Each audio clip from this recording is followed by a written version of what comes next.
Gostaria de fazer uma pergunta, a princípio, para o pastor Alexandre. Fique à vontade. Sobre a relação, se as leis continuariam vigentes da mesma forma se Israel não tivesse rejeitado o Messias. Quando nós olhamos para Hebreus, onde fica visto muito claro, a gente vê que ele fala que o sacerdócio levítico teve fim porque era imperfeito, os ritos, tudo no Antigo Testamento por si só era imperfeito, porque na verdade apontava para Cristo, o centro de tudo é Cristo. Sendo que Cristo já veio, cumpriu todas as coisas que para ele eram apontadas. Se Israel não tivesse, por que eles teriam que continuar fazendo os mesmos rituais, sendo que eles eram imperfeitos, mesmo que fosse uma mera lembrança? Então, essa palavra imperfeito é no sentido de que não era completo em si, né? Por isso que Hebreus mostra Cristo como superior a Moisés, aos anjos e ao sacerdócio levítico, inclusive. As leis que Deus deu para Israel, até hoje nós do Ocidente e muitas nações que nem têm conhecimento de Deus, entre aspas, aplicam essas leis que são vigentes até o dia de hoje, porque elas são elementares e muitas códigos de leis da época se assemelham, inclusive, às leis que Deus deu para Israel, e elas estão aí vigentes. Metade das 613 leis que Deus deu para Israel está ligado com o templo e o sacrifício.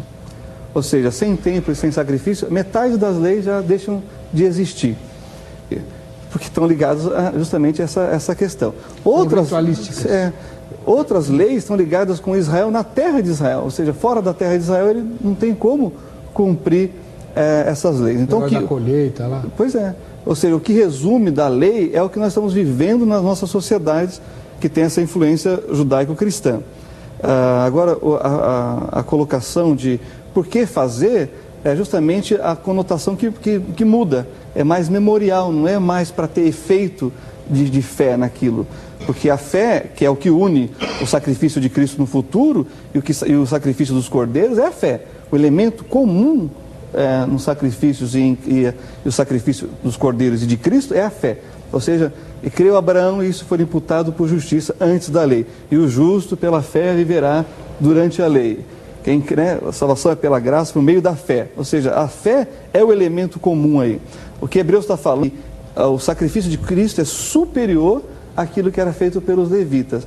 Porém, Israel era para ser toda uma nação sacerdotal. Os levitas se tornaram sacerdotes porque as outras tribos participaram na adoração do bezerro de ouro, os levitas não. Embora Arão estivesse ali, né, fazendo tudo o que fez. Pois bem, assim da mesma forma, Deus traz a nação de Israel toda para ser sacerdote, como a igreja. Por isso nós cremos no sacerdócio universal de todos os crentes, né? Então essa é a ideia, só que o sumo sacerdote, segundo a ordem de Melquisedeque, uma ordem superior, é de Jesus. Aí sim, é definitiva, é eterna. Porém, enquanto estivermos aqui, tudo que for feito será em memória. Como nós fazemos hoje, da ceia do Senhor, em memória de Cristo. Mas para quê? Ele já não resolveu essa questão? Mas em memória de Cristo, nós comemos do pão e bebemos do cálice. Em memória daquilo que Ele fez, haverá a palavra no céu para todo o sempre. Então isso tem que ser levado em consideração. Mas eu acho que a coisa mais interessante aqui é esse mistério que é a igreja. Quando fala lá em Efésios capítulo 3, né?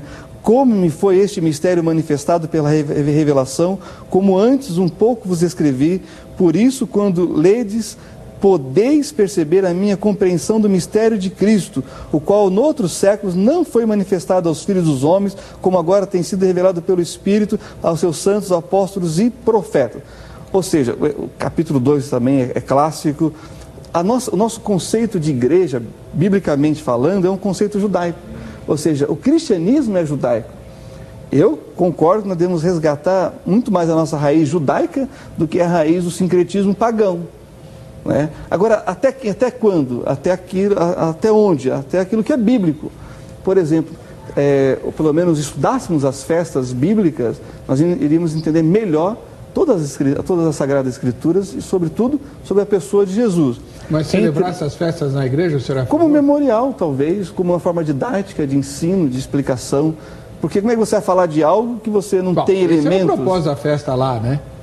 Claro, fazer O propósito das exatamente. festas em Israel. Ensinar. Primeiro que eles gostavam. Sei, tá bom. Agora, só para concluir, Ever, eu acho que esse conceito de noiva é judaico, gente, não é pagão, não é grego.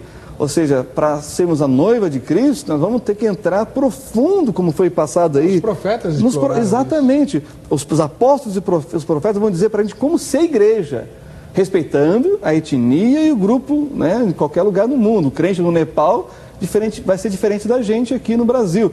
Mas o princípio é bíblico. E aquilo que é cultural, que não afeta, que não é antibíblico... Deixa eu fazer a pergunta.